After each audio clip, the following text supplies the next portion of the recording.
Hello, everyone.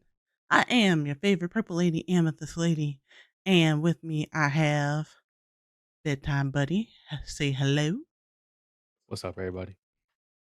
Hello, hello. And we are going to be going over the Diablo 4 Server Slam, our overall impressions, what we think. Just to give a heads up, this is the first format of something like this. We don't know how long it's going to run, but we got a lot to say. So hopefully you like it. Um, Go ahead and fire us up when you're like at the gym or in the car or anything for your listening pleasure. And yeah, hopefully you enjoy. All right, so the server slam, the good, the bad, and the ugly. Let's talk about it. So, first and foremost, let's talk about like what the aims were when we went into the server slam, like what we were trying to do. Now, for me personally, I had three objectives. First objective, hit level 20. Second objective, beat ashava for the mount trophy. And third, check them legendary drop rates because we were told this was going to be like as close to the game as we were going to get to play without playing the actual game upon release. So this is more like a release build, which is cool. So I wanted to test those things. Um, what about you, bedtime? Um, I had some theories coming in about the direction that the game was going in, and I was hoping to be disproven on a lot of fronts. So I went into it hoping for the best and hoping for like overall improvements from the first beta, if not Hmm. for it to break even. Okay. All right. So this was what we went into the server slam to try to do. This was us. Uh, okay, so let's go first with how the game ran. The game for me, it ran smooth. Like I have a VTuber, I have a 3080 in my PC. I also adjusted some settings, though I don't even know if it was necessary, but I always do because I do like pretty much run a bajillion things in the background. But overall, it was smooth. Um, like since I have a VTuber, I did have to run like some special tweaks and all that, and I'm always gonna have to do some special things until I get like a two PC setup. But otherwise, it was good. It crashed once for me, and that's when I was trying to open OBS while I had like a bajillion other things open. So I don't think that really counts. Uh, it ran really good. Overall, good, way better than before. How about for you? I actually suffered the same crash on the last day of the beta while trying to open up OBS, trying to capture some bits of an Ashava run. I think that was during the World Tier 2 Ashava run. But overall, I think the game ran a lot better. I did still have a little bit of lag in Kyovashat, in which I renamed Lagashat during the first beta. Yeah. um, but I can say that this is one of those like accept the game with its flaws type thing for me from the first beta, because even though Kyovashat was very laggy for me in the first run, not as much this run, but despite the lag, I still enjoyed the game quite a bit. So um yeah, yeah. I would say as far as performance, like I can confess though, I didn't push the limits of the performance. I pretty much got the game and just jumped right in. I didn't even mess around with the settings this time. My whole objective was to progress and level back up.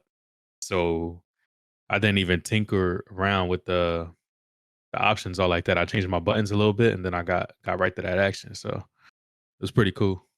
Mhm. Mhm. Yeah, I think a lot of people from what I was seeing on Reddit and in the Discord were doing the same thing, but they were pleasantly surprised because that wasn't that much to really tweak. So that's really good. I even heard that this runs really good on Steam Deck, which is like really interesting. For it makes me even kind of think about getting a Steam Deck, but yeah, that's like a little tidbit that I thought was really cool. Yeah, Um, I think that getting into a brand new game on PC and not feeling prompted to go to the settings is overall a good thing. yeah, absolutely. Like you get this PC and you're like, I know you can do great work, so just go be great. Yeah. You don't want to have to like adjust anything. So, um, even though you might, but you might have to, but very minimally is what it seemed like for the server slam, which that runs into my next comment. So I give props to the devs and like the technicians and stuff for things running really smooth. Like other than Lagoshed and maybe some places where like there was a little bit of a hitch, it did run smooth. So that kind of makes me think about the server slam in general, because the point of this, or one of the points of this, was to, slam the servers, like come with everything you got, like get in there. We want a bajillion people, like get in there and do your worst, and we're gonna fix it. And this is gonna be best for us for when launch really happens, because we're anticipating a bajillion people times two, right? Right. But Yeah. how bad were the servers like really slammed in retrospect? Because due to Mother's Day weekend, were the servers actually slammed, along with like the fact that a lot of people just didn't want they didn't want like to go through the experience again, because they were kind of put off by the fact that it was level 20 instead of 25. A lot of the same things were going to be happening. Like a lot of the same content was pretty much the option of what you were going to go through, minus like trying to do a shava or whatever. Like even I told my sister, I'm like, hey, you might want to get on, and she plays on PlayStation 5. I'm like, you might want to get on and try to get the horn. And she was like, eh. And I'm like, oh, okay. Damn. So I can only imagine there were more people who felt like that, um, who also like didn't want to spoil anything, because I know there were people during the previous beta who skipped story and all that because they didn't want anything ruined. So maybe they didn't feel like there was much for them, but essentially, like, I'm pretty sure people were either just busy for the weekend or busy because of Mother's Day.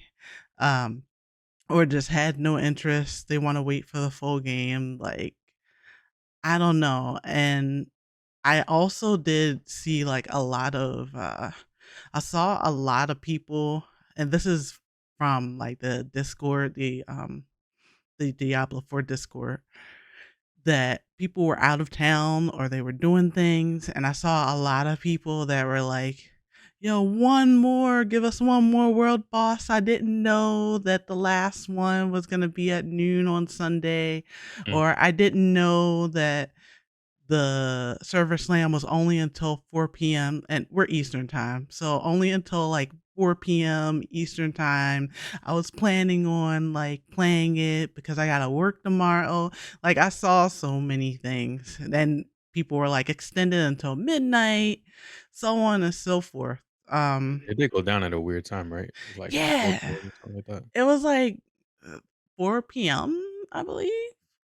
So, like, correct me if I'm wrong in the comments, but I could have swore it was 4 p.m. and I was just like, oh, because I think people would have been really happy if it like ended at midnight, honestly, midnight Eastern time. But um, I think that per their objective though, to slam the servers, that would have been probably some of the weaker times for people to have been on, like right before the server goes down on Mother's Day, like in the evening into the night, people got work the next day, so on and so forth.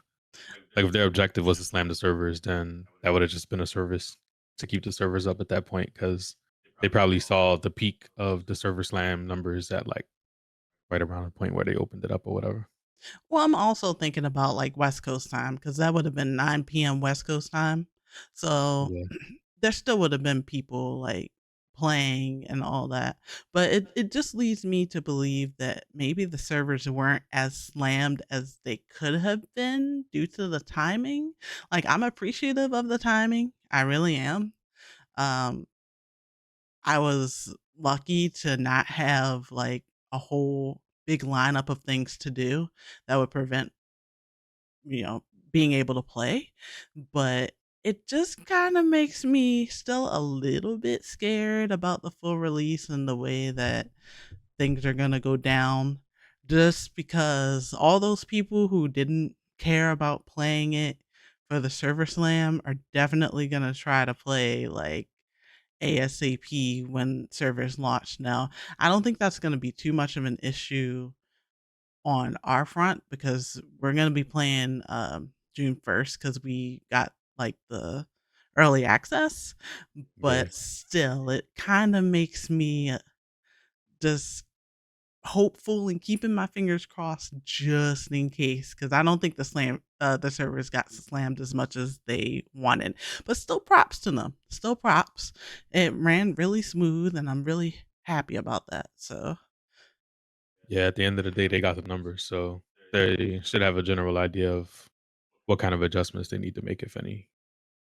I can't wait to see, like, hopefully they do, uh, a data release of the Server Slam because I'm really interested in that. But let's go on to our next point. Um, so next thing is how did your class feel? Like, I know that they made a whole bunch of changes to classes, and I know you play Rogue, so I'm wondering if you noticed any, like, differences just on a class level, like, did it feel weird or anything? I know necromancers were pissed. Yeah, they was in flames, yeah. But it apparently rightfully so because they did, like, a hot fix, but, um, a rogue connoisseur like yourself, how did it feel? Um, Rogue felt generally fine. The reduction in legendary drop rate kinda impacted the fun factor a bit. Reason being is because the resource management kinda took center stage, Mhm, and I'm not sure, what the experience is like for other classes, but, like, in this case, you kinda were in a situation where you would do, like, 2 moves, and then you gotta regenerate your resource, and so, like, if you're running, like, penetrating arrow or, like, twisting blades, mhm. you get, like, 2, 3 if you're lucky. Like, if you get a little bit of reduction somewhere, you get, like, 3 penetrating arrows or, like, 3 twisting blades, and now you're right back to your basic skill, I think it's called, or core skill? Basic skill? I think basic skill. Yeah, we'll work Um, on it. We'll work on all the yeah, terminology. yeah, and then, like, you right back on that, and then the generation per hit is also really low. So you don't get back to doing the cool thing for a little while. I think that in the first beta, you found more things to kinda help offset that, so it kinda masked it a little bit. But in this one, because the drop rate were so low, there was no way to mask it, so you just had to deal with it. So it's like in a 10-second span, your gameplay experience is like weak, weak, weak, weak, weak, strong, strong, weak, weak, weak, weak, run, run, run, weak, weak, weak, strong, strong, run, run, run. And it just felt like um just don't feel that strong. You just feel like everything that you're hitting, you're just lacking. You feel like you're lacking. And I mean, managing resources is cool and all, but damn, yo, it'd be nice to fire off a couple more of those big powerful arrows, or get a couple more of those twisting blades off, or some combination of the two. It felt like this beta a lot more often. I heard my character talking about how they didn't have enough resource or that their skill wasn't ready. So I've coined this new beta, um, Diablo 4 I am not ready yet. Or Diablo 4, I need more time. Yep. I need more fury. That I never knew how it sounded so much as with this beta. Like I play barbarian. I played barbarian previously in the beta. This is my first Diablo, but I fell in love with barbarian.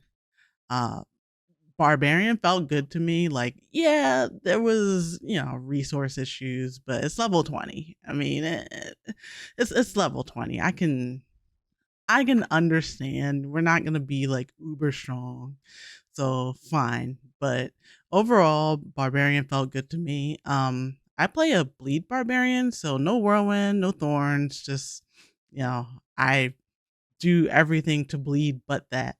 I had to run like a shout this time, and I was able to tweak my build based on like some learnings from the previous beta to like the server slam and what the server slam actually had going on, like just being able to adapt. And then based on the aspects I was able to get a hold of and the stats on the gear that dropped, I was able to make something that really worked for me. I don't have any issues with Barbarian at this time. And like I said, that's the only class I played. I'm pretty much a career barbarian at this point. That's all I play. I have the most fun when I do that. So it felt fine to me. Like and this is a really good sign to me because it felt fine and we didn't even have access to like go get any sort of what is it, the class passive or whatever. Haven't had access the whole time. So for Barb to still feel good to me, I'm really good with it.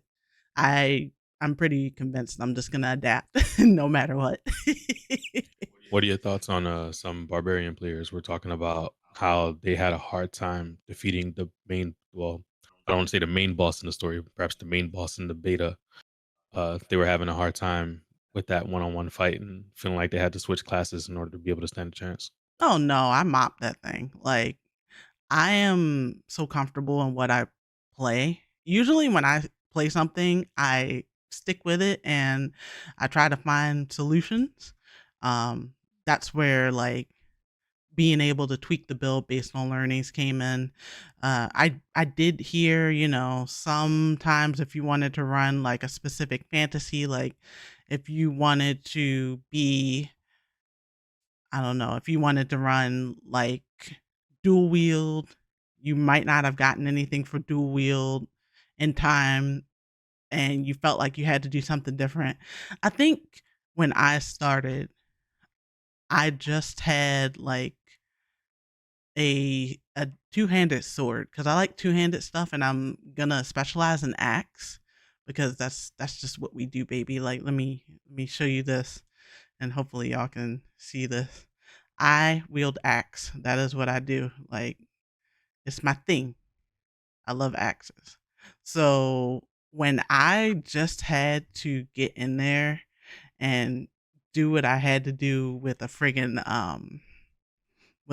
two-handed sword, I was like, "Oh, this is not my fantasy, but okay." Like I knew that eventually I'm going to get the thing that's going to work for me. So it's just one of those things where I worked with what I had and just used it. Like, but no, I didn't find any difficulty in that boss at all. I just did what I needed to do, and I'm trying to friggin' there it is. Yes, I love axes. If you can see this, this is my axe.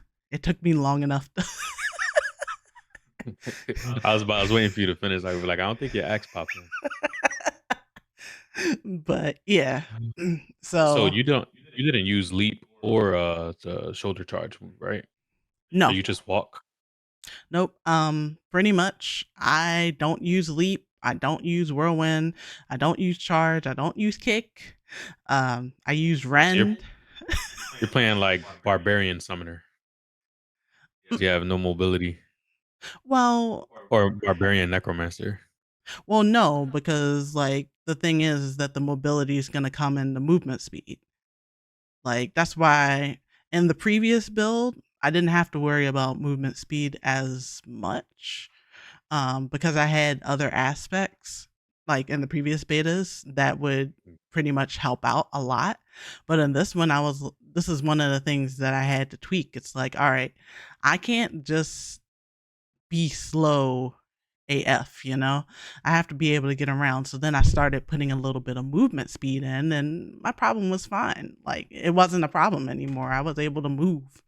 And more so, I incorporated like a shout and was able to get some berserking going on. And, it just worked. Movement speed worked for me. And I was like, all right, that's cool.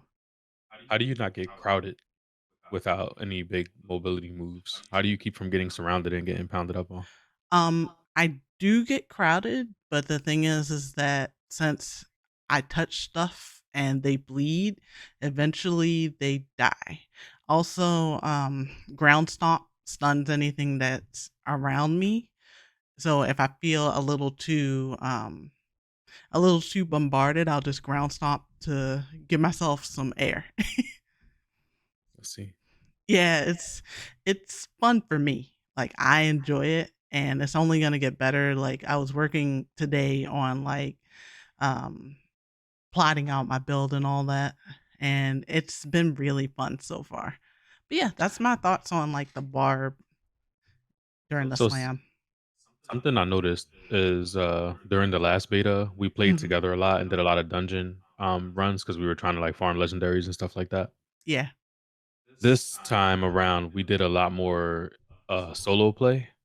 Mhm. Um, Probably because we both had our own way of going about farming for legendaries. Like you very much so never gave up on ovals, and I very much so felt like farming in any way was a fruitless venture. So um, but on the point that you were just making about mobility, how does it feel to you when you're banking on regular move speed to get through a dungeon and you're playing with someone who's zipping around all over the place, and by the time you get to the room, half of the enemies are already dead? Does that take away from your gameplay experience that you couldn't like keep up mobility wise with that person, or like, or does it not really matter because when you're playing on your own, you don't really like it's two different gameplay experiences, and when you know that when the boss is there, you're gonna be able to do your thing. Well, for me, and this was another thing that we had to adopt from the previous beta to the slam, like, yeah, you will be zipping around. And I'm just like, okay, that's fine. But in the server slam, more things were coming toward me more so. I didn't have to like chase or anything. So that was really nice. And then the Hmm. other thing that's the big takeaway is I'm just going to go in another room and kill stuff there. Or I'm going to go a little bit of a different path and kill things there. Because that way I know I'm still doing my part. I might not be as quick, but like I know we also don't have to worry about legendaries not being picked up, because if you leave it goes into your storage, and if you don't leave it shows up as like an orange star on the map, so you can just go get it when you're in a party. So I really wasn't worried. And this was something that, from like I said, from the previous beta I took and realized, along with like what they were saying about enemies coming toward you more. And I Yeah. just used that during the slam to still have a really nice experience. Um, So on that point, because Pardon I me. know that some people would complain that some classes have more mobility than others, so when they're playing with their friends, they don't feel like they can keep up and all that stuff. So I wanted to get your take on Mhm. that, and you just gave it. But also, on that same point, you just mentioned like enemies come to you more, right? Yeah. Do you feel like the aggression of the enemies coming to you more illegitimizes some options that you would have, like taunts and stuff like that? You feel like you don't need to taunt because the enemies are going to come to you anyway, so you'll be able to get your AOE off regardless. No, like taunt still helps because taunt is considered crowd control. And also when you're taunting as Barb, you can get some defense as well when you taunt. So it's definitely not, useless. And taunting is also decent for bosses. Like when we saw the butcher, and I actually had taunt on. Like I didn't bring taunt during the server slam, but previously in the beta, when we saw the butcher, I was like, nope, taunt, come hit me. Now, Yeah. sometimes he would ignore it. I guess he has like unstoppable or whatever, or it seemed felt like he would ignore it. But there were times where it's like you're low, and I'm like, all right, he's got to come to me. So I don't feel like taunt is useless just because the mobs will try to swarm me more. If anything, taunt is gonna be useful regardless because it is still a crowd control move, and there's some pretty cool things you can do with crowd control. So, Yeah. All right. all right, well, here. Um, Speaking of, we did our own thing. Um, the feeling on leveling, like how did you feel about leveling? Because to me, leveling seemed pretty easy overall. Like, I went through the story, and mind you, I skipped a lot because I went through it in the previous beta, so I knew it was coming, so I didn't have to sit through everything.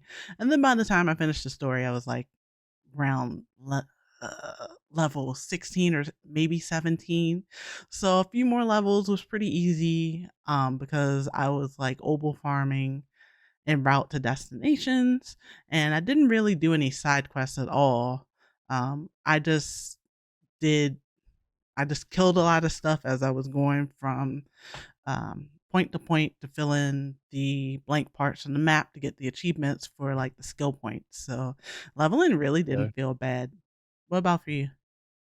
Yeah, leveling felt pretty smooth. I pretty much just did story and I won't say I did any farming like super duper light farming, just like passerby type. And I pretty much got to level 20 without doing any side missions. So I did notice though during the beta that there were times where you would be doing like a world event or whatever they would call it.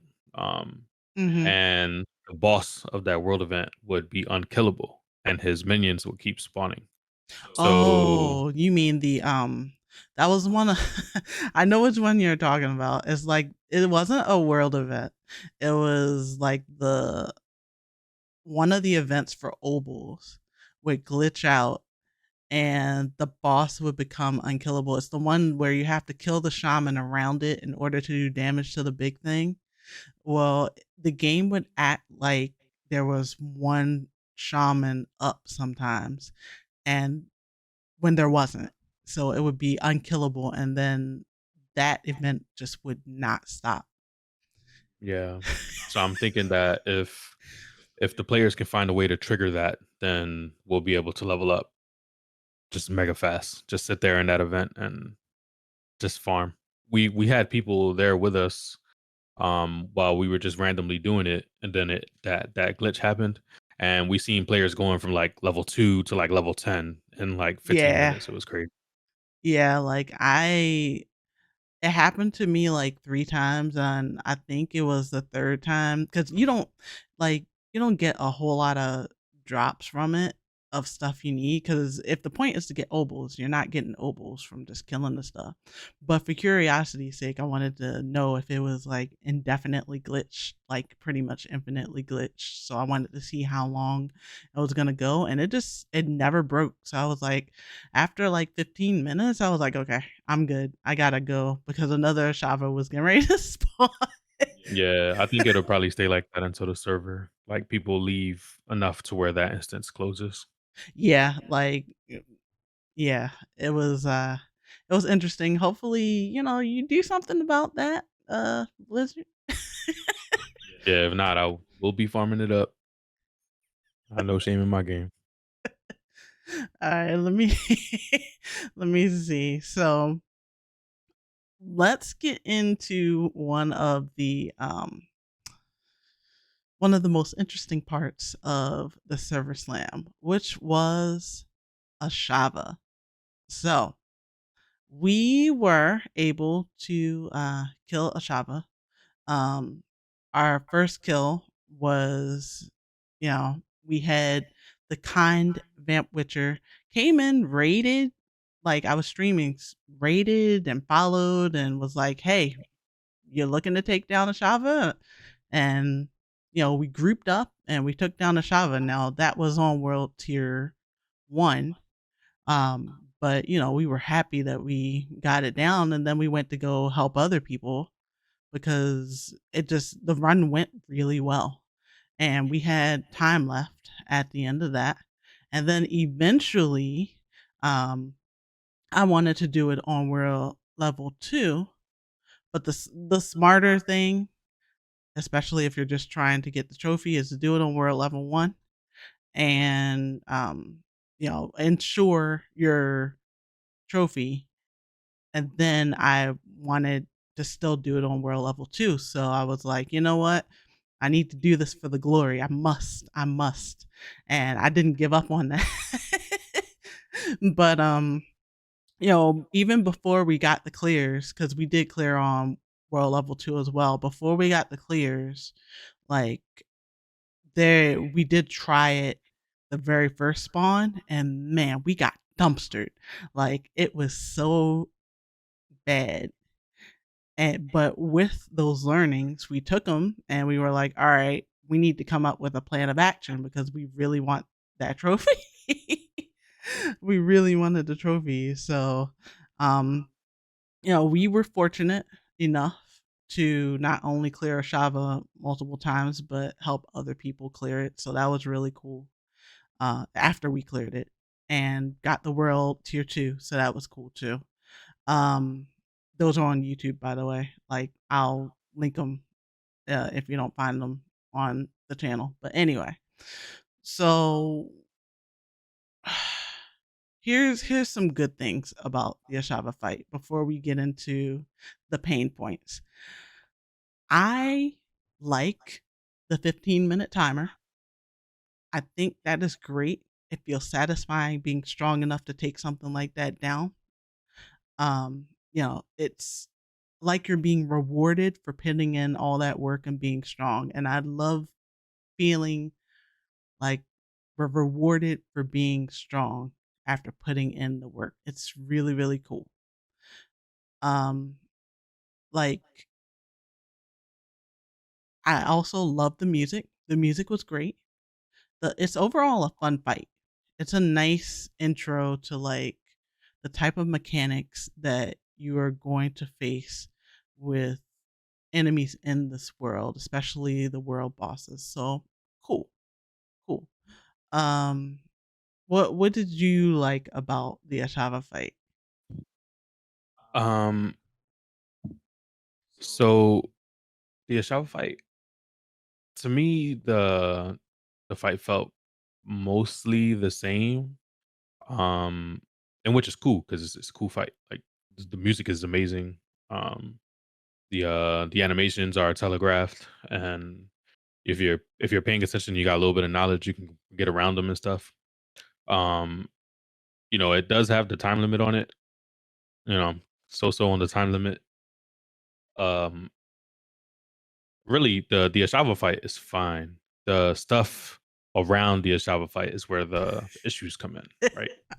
All right, we're gonna get into that because don't get me wrong, I love the Ashava fight, but man, the stuff that came with it, the negatives that came with it, oh boy.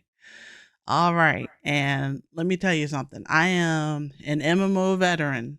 I have played Korean MMOs. I have played Final Fantasy 14 since you know from beginning to like Stormblood. I had to stop because I had to like do life things, but um so I'm not afraid of the grind. Doing primals and like raid content and 14 was like my favorite thing. Doing bosses and Korean MMOs that I played was one of my favorite things to do. But this the Ashava fight has shown so many things that needs to be done before I feel like it gets too toxic for the community. Like, one of the biggest things that this needs, that Diablo 4 needs, period, is it needs some sort of matchmaking method in the game other than clans, because it would make it easier for people who don't want to commit to a clan to get things done or to try to organize them. Like, it needs it. It needs it so bad because we got really lucky. Like, when Vamp Witcher came in, just random act of kindness, we got super lucky. Everybody isn't that lucky, but to our defense, we did do, like, when we beat it on World Tier 2. um I did ask on Discord if people needed it, but we had one person drop out. Like, boss started, they dropped. I don't know if they got disconnected or whatever, but the rest of the people that we ran with were just random. Like, we ran into the instance, we ran it with those people, and pretty much it was me, bedtime, and one other person when ashava started, because the fourth person dropped for whatever reason. So, like, yeah, there needs to be a better matchmaking method. Everyone's not gonna want to commit to a clan. Like, there's already a a faction of people who are like, I just want to run Diablo by myself. I already don't want to do this whole, have to party up with people to do stuff. So at least make it easier on everybody, especially the people who are having like a rough time either finding people to play with or having to play with people to get this done who don't want to. Like, I mean, realistically, you can go solo ashava if you want. Like, I don't know if ashava scales with the number of people. I've heard that it scales up with the number of people. I don't know if it's confirmed, but that also brings us to the next issue, which is like, a lot of people didn't seem to know that when you kill a Shaba, you don't get the mount trophy unless you're level 20. So there were a lot of people who are not level 20 just generally around. And like, I get it. I get it. You're gung ho. You put in all this time.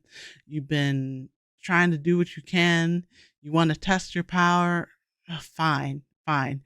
But it got really toxic.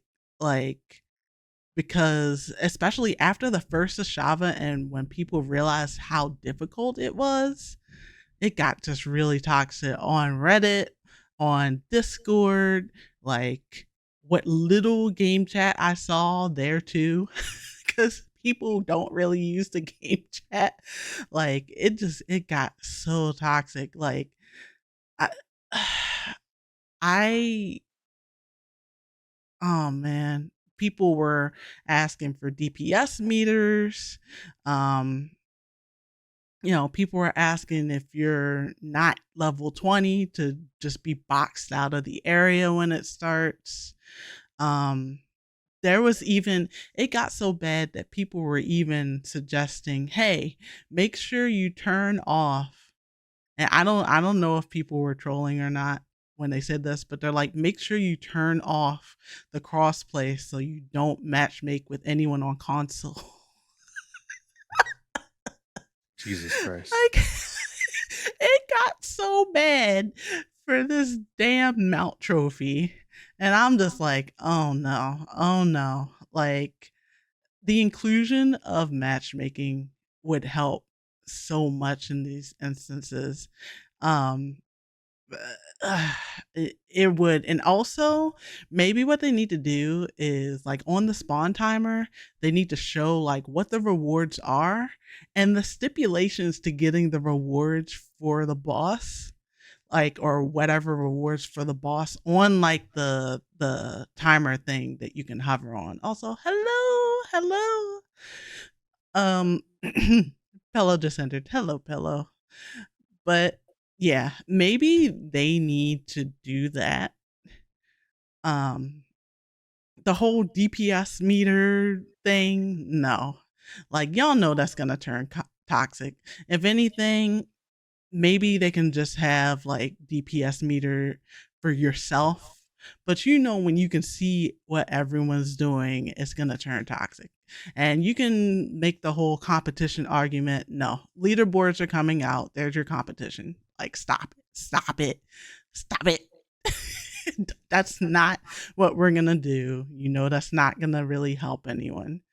So, I what are your thoughts? Because this is a huge pain point, like the way this whole ashava thing unraveled. What are your thoughts?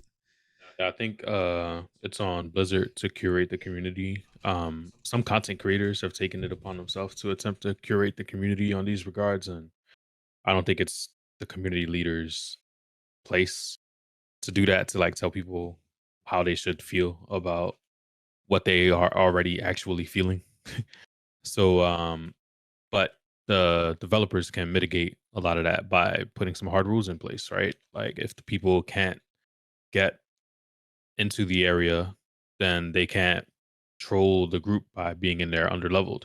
If they don't have enough information to know that this venture wouldn't be fruitful for them, then there could be like an information ticker or an information board, or there could just be a notification if they're approaching the Ashava area. If they're like about to get in there, like right around that threshold, there could be a message that pops up on the screen that's like, you know, I don't know how they would word it, probably in some Diablo-ish type of way, but they could just be like, you're participating in this run, you won't get any loot for it unless you're level 20 or something to that extent, like in some cool Diablo type of way to give you that message. Now I get that kind of would take away from the immersion a little bit, but Yeah, like which poison would you rather have? Would you rather have 3 level 15s in your level 20 run that are unaware that they wouldn't benefit from it anyway, and they're actually the only thing that they're accomplishing is making things harder for the people that are of level? Or would you rather have your immersion, you know, suspended that little teeny bit? If my character could sit there and tell me that they don't have enough resource over and over, and I got to deal with that breaking my immersion, then they can get a little message that just says, "Yo, you're not gonna get no loot, bro, if you do this." So you know what I'm saying? You're just making this harder on your fellow man. You know what I'm saying? And then as far as meters and stuff like that, to see me, I like the idea of having like a dummy in the game that I can check my DPS and stuff like that. I think there was one in TOF. I thought that was mad cool. I know a lot of games do have something like that. I think base Fantasy Star Online 2 had that. I don't know what's going on with NGS, but the we had something like that we can like check our combos and make sure we're being optimal within some set space of time, then that'd be what's up. But like, fighting a boss and being able to see who did the most and who did the least and all that. Like at the end of the day, I ain't gonna have nothing to worry about. You know what I'm saying? I'm gonna be thumping regardless. You know what I'm saying? right, right. We But have nothing to worry about because we as usually do. yeah, but as someone that will tend to trend towards being one of the higher DPSers, I don't really gain nothing from looking at the little guy that's not really geared up yet, or that don't have the execution down, and seeing that they was at the bottom. The concern is not so much the people being at the top. The concern is the people being at the bottom, right? You want to be like, dag, like I had this person on my squad that was dragging me down. It's always coming from a negative perspective. Instead of having that, like if you could have it just for yourself, so you can look at your damage, and be like, all right, I did, whatever millions of damage. I know I'm chilling right now. I'm doing all right because I know the top performers at this get this much damage roundabout, yada yada. If that's what floats your boat, it's whatever. But if we clear the boss, and then it's gonna be like some chart that pops up, like in there was a game called that what was that Square Enix game that I used to play that was like a shooting type Hmm. RPG type joint. Oh gosh. Um, I can't remember the name of the I game. It was a can't Square Enix remember. John. But yeah, like it'll come to me randomly. But Yeah, like, in that game, you would finish the run, and then they would tell you what your stats were, like everybody that was participating in the run.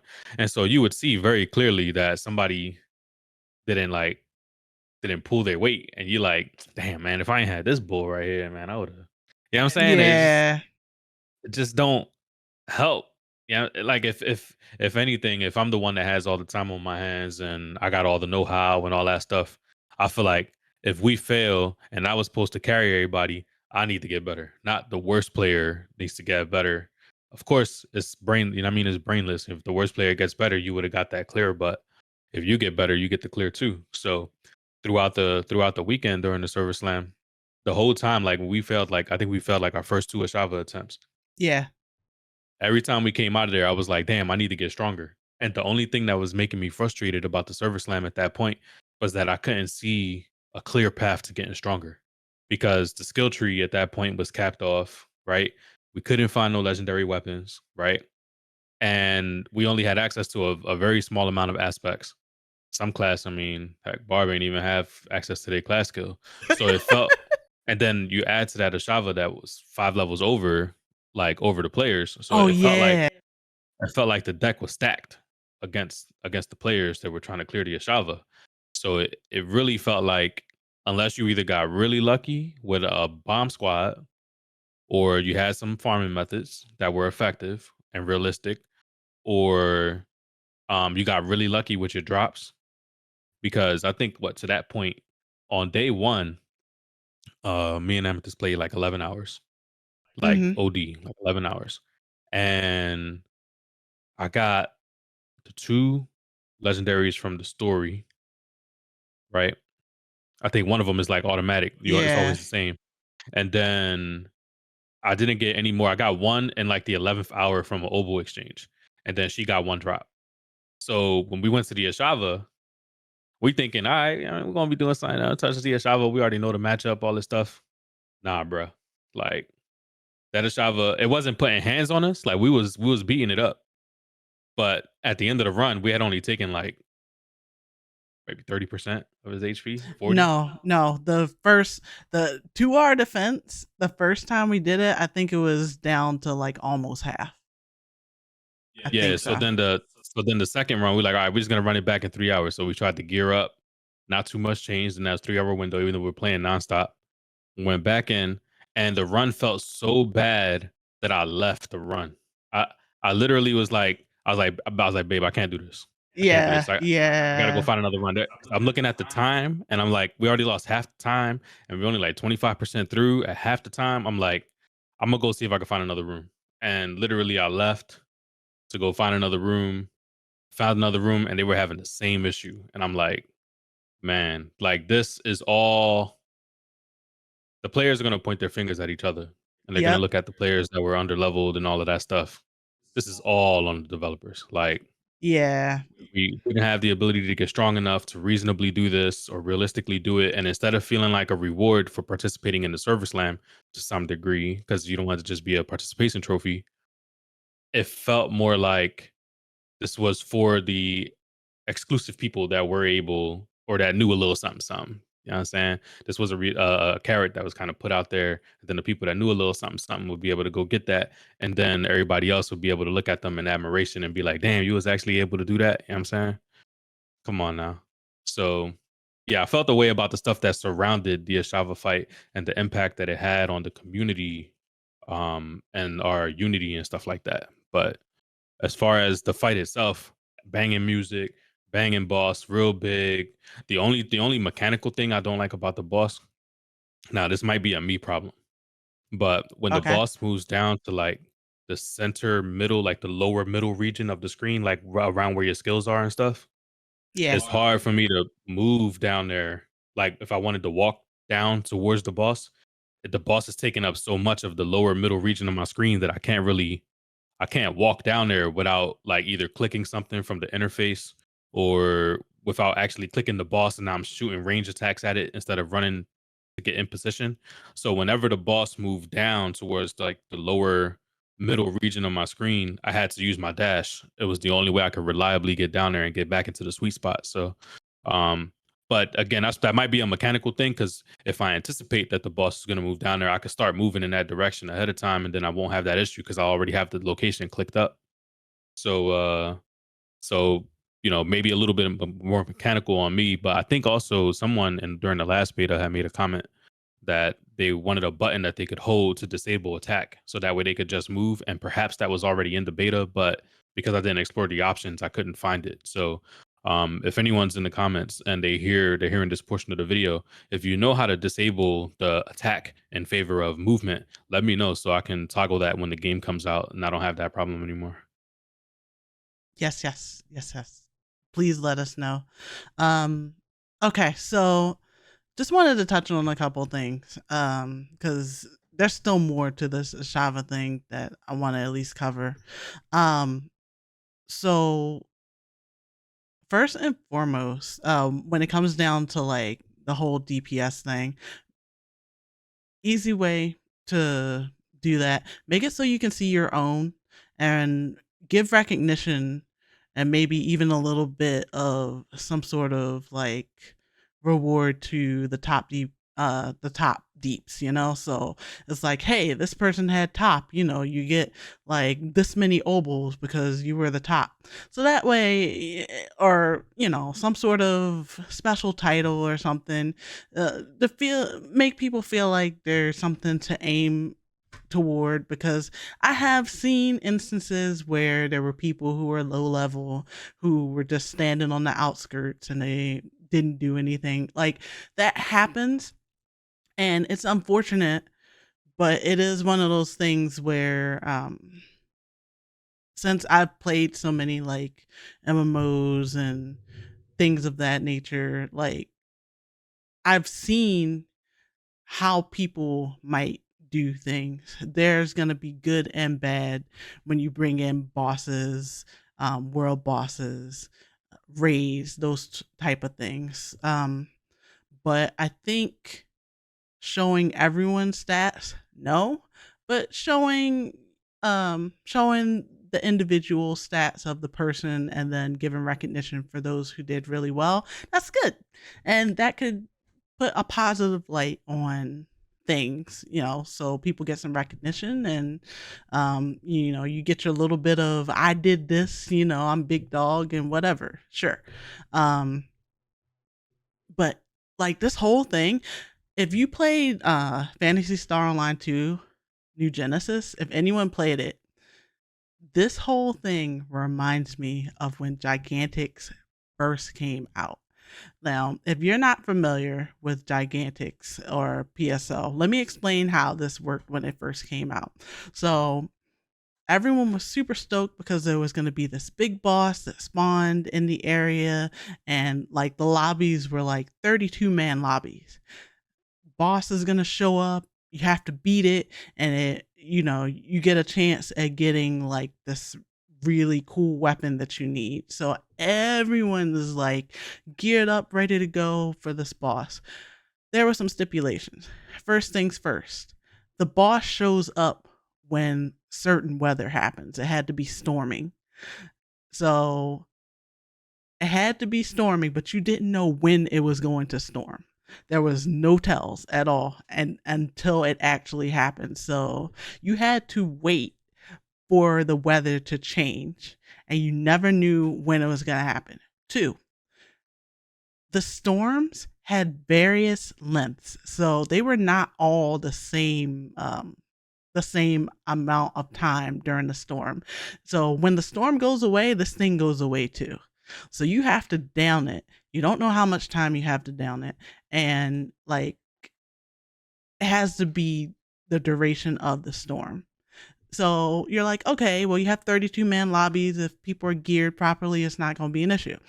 The other issue, you had to be a certain level in order to do damage to this thing. If you were, I believe, if like, they eventually did change this, but if you were not the appropriate level to do damage to this thing and you were under leveled, then your hits wouldn't count. You would just do once to this thing, but the boss would scale up, so your presence would make like your presence, and you could be like far away from it. But if the thing randomly spawned on you, which it has a tendency to do in that area, and you're like under leveled to the point where you do ones, it still would count your presence to the health of the boss, which made it harder to kill because it would make it have a higher health pool. So, oh man, people got so like, I think that was the first big taste of toxicity in NGS that we saw for something that was supposed to be just oh so exciting. Because like it got to the point where people would see like lower level people around and they would immediately be like, you need to leave. You cannot be here. Like, we don't care if you were here farming or if you were killing things for a quest. Leave now. We don't need you here. You're just going to make things worse. It was really bad. And, you know, people were being toxic to each other when realistically it was the devs' fault. Like, that's why I said eventually the devs did change the way that it worked to make it better for the community as a whole because things just got so toxic. And like this ashava thing just had shades of that all over it. It was really bad. Um but another thing, another thing about this. You mentioned participation award. There was a thread in the Discord that was saying that people who just attempted ashava should still get the trophy mount, like the mount trophy. They should still get it for even attempting. Y'all might not like me for this. I don't think that should happen. Like, I'm I'm not saying that you shouldn't get some sort of special prestige or recognition. Like maybe you can get a title because Idol, yeah. yeah, Mhm. or maybe you can get like um I would say a title and maybe like something lesser that you can get for one time, like I don't know, maybe like a cosmetic, like a little cosmetic for not for your horse or anything, but like just for you, maybe some sort of cosmetic, maybe. Or maybe going off of my other idea, like if you're top DPS, then you get a cosmetic or something.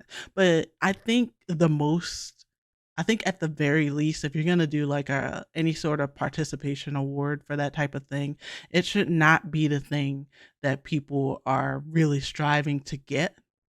Um, and have put in so much time and effort into getting like you shouldn't just get the participation, like it has to feel special. It still has to feel special. Like that's one of the things I like about the battle. You're rewarded for getting it down. That's one of the things I did like about Gigantics. Like when you did get it down, it felt really good because you're like, holy crap, after all this adversity, we were able to do it. So the mount trophy is like that big holy crap, I did it. Like that's going to stay with you the life of the game as something that's a reward. It shouldn't go to people who just like showed up and let's say they don't do anything or they showed up and they're not even the right level to attempt it, at most get a title, but the actual horn, no, that's not cool. um Yeah, if anything, I feel like it should be the other way. Like if you fight a Shava and you die and you fail, then the next time you go to fight a Shava, he has like your character's head stuck in his teeth or something. It's kind of like implying like you came and you saw, but you didn't conquer yet. Like a Shava still got your number for now. oh, that's funny. Sheesh. But yeah, like the Ashava fight was cool. I will say that someone had asked me this on Twitter. They were like, you know, um, what did you get from World Level 1 to World Level 2 when you beat it? You get maybe 1 or 2 legendaries. The first time you beat it, you get, like, the legendary cache. My legendary cache had rocks in it, so it was like a big womp womp. I was like, "What? That sucks. Blizzard, you need to, like, fix that. I should not just get some rocks that I can find, like, anywhere in a legendary cache from ashava, so that's pretty trash." I'm not gonna sugarcoat it. But, you know, you still do get your 1 or 2 legendaries, and you get some, I think I got like a broken prism or something like that. I think it was the prism thing that allows you to add a socket, so that's cool. And you get your gold, so I'm like, "All right." Overall, a lot of thoughts on the Shava, but you know, that's pretty much where I stand on it. And I say that because we still have to get into another point. But was there anything else you wanted to say about the Ashava fight before we move on to the other interesting point? Nah, I'm good. A question for you though. Yeah. Would you be tight if the horn found its way to be obtainable post launch in any way, shape, or form? Yes. Okay. Yeah. And that's even if it's through still killing a Shava, but you know, post launch. Yes. Yes, because as far as I'm concerned, like for helping slam the server, that's and like doing a challenge where a lot of people just weren't able to do it. Yeah, that should be limited to people who cleared it. Like it makes it more special that way. And you know, what I'm hoping is that eventually they do like a, I don't know, like an instance room or something where maybe if you don't want to put something on your mount, Yeah. eventually you can put it in the room, although probably would have the ashava thing on the mount. But a nice instance room like that you can have, that's kind of like your personal quarters where you can hang up all your stuff if you want, would be really cool. But um I digress. Like, yeah, I would be pretty tight. It's special. It's supposed to be for this. Let it be for this. Let it be for the people who cleared it. Keep it moving. But all right. So this might be the last thing we go over. Um, but the drop rates. The drop rates. Let's get into the drop rates, y'all, because I know there's a lot of things behind this. I know there's a lot of thoughts behind it. So we're gonna express our thoughts. Um Let me just go ahead and ask it. Bedtime buddy, how are the drop rates? The drop rates were abysmal. They were the most limiting factor in the entire beta, for sure. And they are a extreme level concern for the success of the game going forward. I think I heard Fextra Life articulate his concern about this as well. That if the drops are too rare in the early game, then players may not make it to the mid to late game. And I understand that some series veterans, some ARPG veterans as well, are willing to sacrifice these casual players to this purpose. But I don't think it's in their best of interest either, because they risk losing, future community leaders, future content creators, future people to help keep the servers alive, and so on and so forth. Now, not to say that the legendary should be raining from the skies. People like to say that's the phrase they like to use. But um I would like to offer some logic to this that people haven't been articulating because, groupthink, and we all like to follow our favorite creator and what they say is king. So allow your boy BTB to articulate this for you nice and comfortably. You know what I'm saying? So let's imagine you find a legendary weapon or a legendary aspect early game, level 5, legendary. right?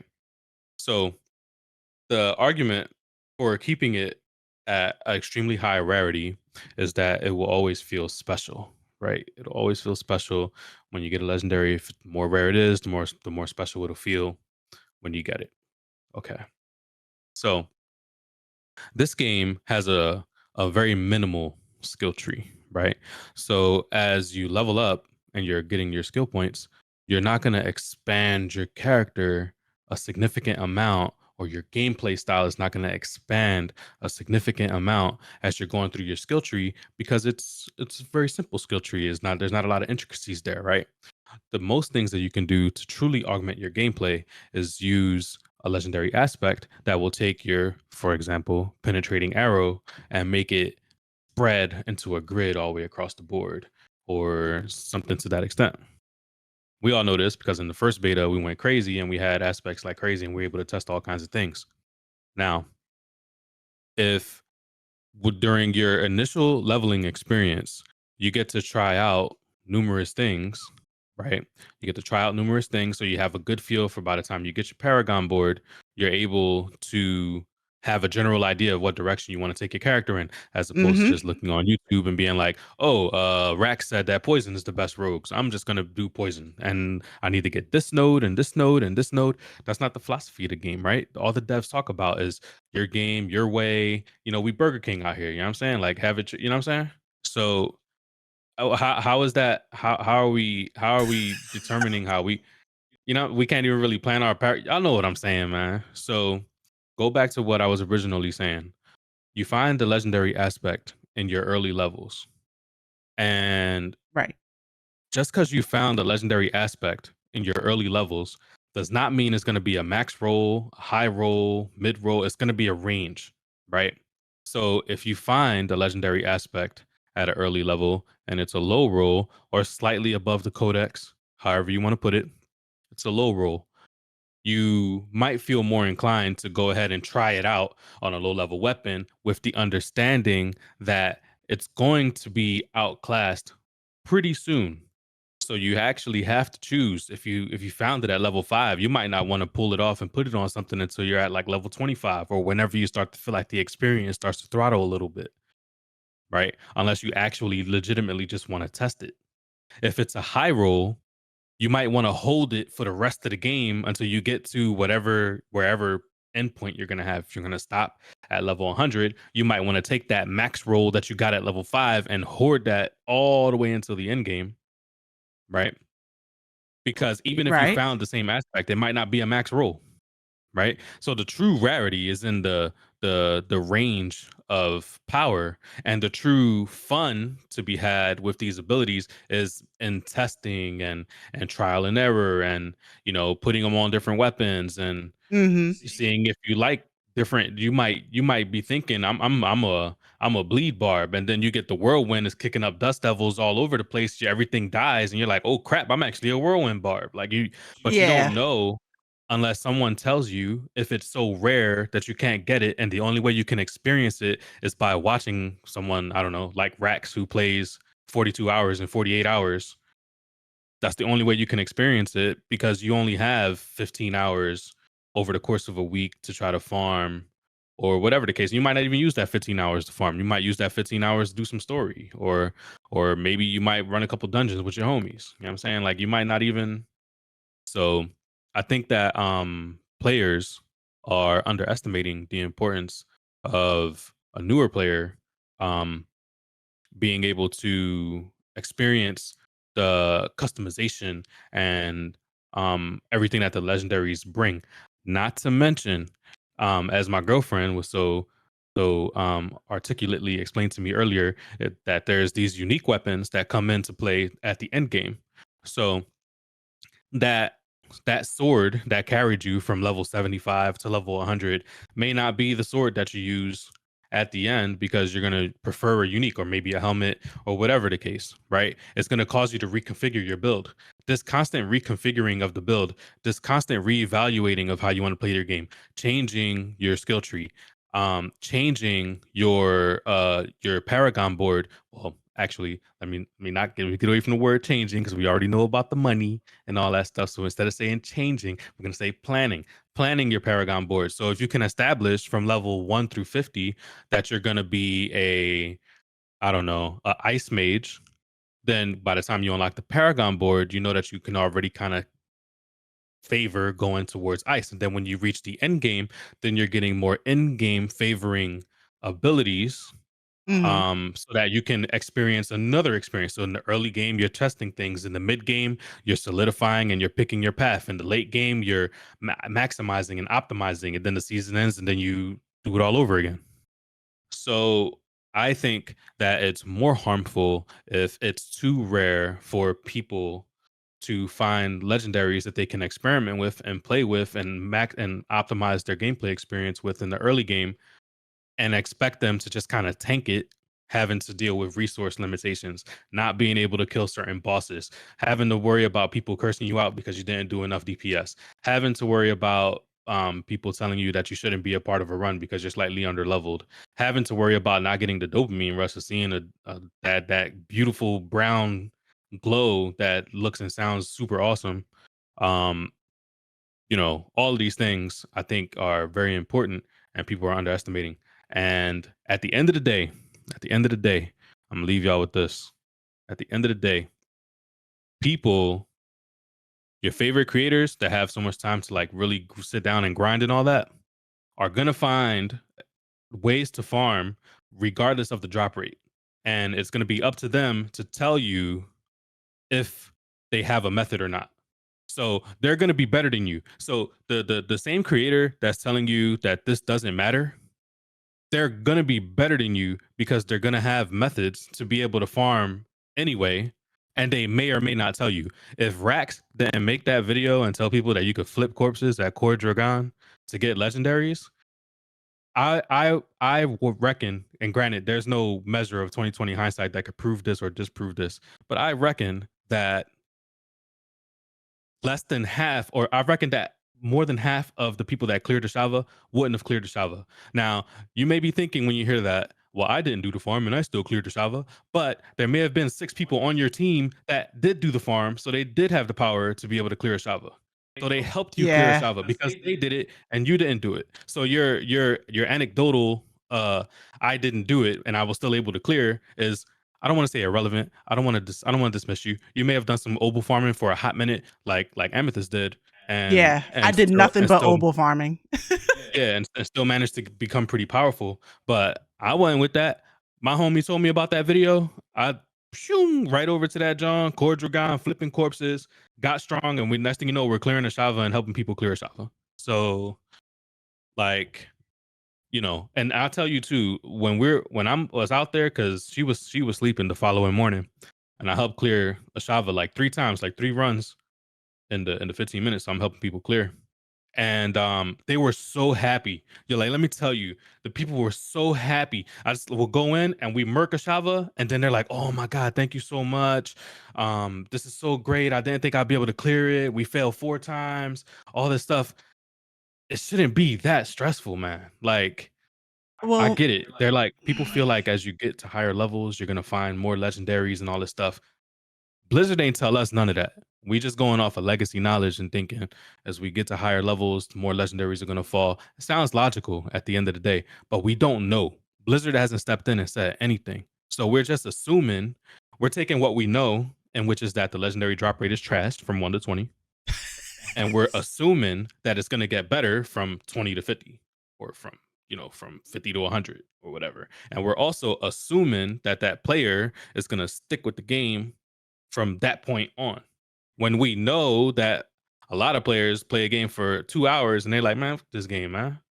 So yeah, yeah, yeah. Like there were a lot of people who, like, I think there were people who even they left the Shava fight, and like when they found it was too hard, and they went to Reddit immediately to to talk about their experience, and like, look, look, look, and I'm sorry, BTV, but it's not going to hurt the game. Like, I get it, and this seems to be one of those one of those things where people are worried about if the drop rate for legendaries is too high, it's going to diminish the difficulty of the game. No, no, no, no, no. Listen, you want to get people hooked into this. Let's be fair.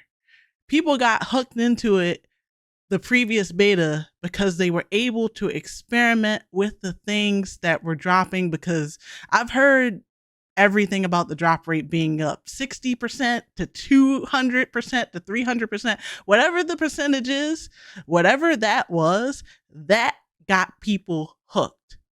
Like, that was enough to get people hooked to believe that they can create their fantasy. So now, like, you get into this beta, people are experiencing like the real drop rates, the reality, and they're it's making people even second guess if they want to play the game. You don't want that, especially for this game. You don't want your I'm gonna just say it. You don't want your hardcore people to be a-okay with something, and then the casual crowd or the more casual crowd that is not as hardcore to just absolutely not like it. Because realistically, that's how games die, or that's how games don't do well. Like, the hardcore portion of a game is such a much smaller percentage than the casual portion. You have to appeal to the larger majority. You have to. But with there being other difficulties, there is a way to appeal to both. I just feel like, hey, like, whatever the drop percentage is, I'm just gonna throw a number out there. Like, if the previous beta, the drop percentage was like 80%, and now the drop percentage is like 10%, I don't think it's gonna hurt to maybe have the drop percentage up by like another 10%. So overall, the legendary drop rate is like 20%. Just a little bit more. It's not gonna hurt, y'all. It's not gonna hurt. Like, everyone doesn't have the amount of time. Like, let's break it down a little further. Casual does not mean bad. It doesn't mean bad. It should not be coined that way, because realistically, the people who have been playing this game a long time, and maybe the people that you might have known, oh, this person was legendary, they're doing amazing. Maybe they aren't full-time content creators. Maybe now they have like a wife, 6 kids, like, and they just can't do it. They just don't have the time. Maybe they only get like 2 hours a week to be that amazing player that they used to be back in the day in Diablo 4. But they just don't have the time, Like, they just don't have the time. So I don't really see it hurting the community overall to have the drop rate up just a little bit more. Just a little bit more. Like, come on, it's not that bad. It's really not that bad. It really, really isn't. And like, don't come at me. Do not come at me with the whole, oh, well, you're just one of those that, no, no, no, no, no. Don't start any type of narrative like that either. I have grinded. Like I said in the very beginning, I've played MMOs, I've played Korean MMOs, I've like figured out ways to beat friggin' bosses in Final Fantasy with no guides, like way back in the day. Like, no, no, no, no. I'm talking about Final Fantasy 14 because I know a lot of y'all couldn't clear Titan. Let's be fair. And I was teaching people how to do it that were so appreciative when it finally got down. But I would spend hours with those people. Like, don't even. Like, if I say that I want something done in a game, it's going to get done. Like, the friggin' PSO2 NGS drop rates, like, I grinded so much to get what I wanted. That's a grind fest. If you know, you know. I had a rugged. Like, I usually had things first. That's because of the grind. So Don't come at me with the whole, oh, you're not willing to put in the time or whatnot. Some people just don't got the time. Some people, like, when they sit down for 8 hours of their Saturday, which might be the only time that they have, they want to at least feel like they're being rewarded a little bit. And you gotta bring people in. So I think a little bit of an increase in the legendary drop rate is not gonna hurt. Go ahead, BTV. Yeah, yeah. I mean, at the end of the day, y'all, I also want to highlight that prior to the server slam, when they had it started making the rounds that the drop rate was boosted and it was going to be significantly less and all the other stuff. I started expressing my concerns about a lot of things that they were announcing, but that took center stage, and I'll explain why in a second. But um, me and Amethyst actually butted heads a little bit because Oh she my God, yes. she wanted to be a little more open minded about the decreased drop rates, and I'm gonna keep it real with y'all. Like usually, um, I'm pretty good on foresight. I'm usually pretty good on foresight. So like I was really standing on my pad. So we was definitely butting heads about it. And ultimately, at the end of the day, we were both gonna play the server slams as we did.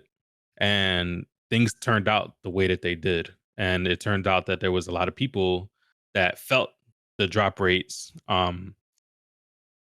in accordance to the way that I predicted. You know what I'm saying? So um it is what it is on that. But I think that when I really sit down and I think about it, I think that everything is connected when it comes to the drop rates.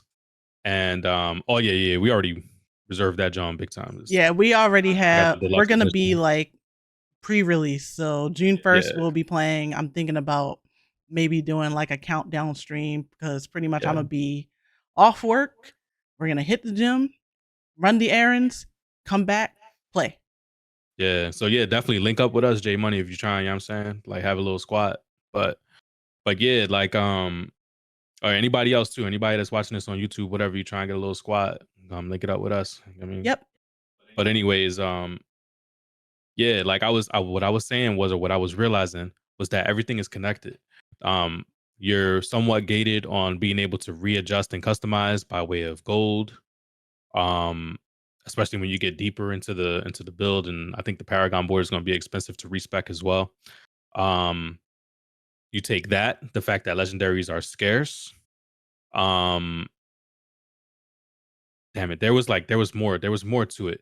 But the reason why I say that everything is connected is the seasons. So, each season you're gonna want to start a brand new character, and not too many of your things are gonna carry over into the new character.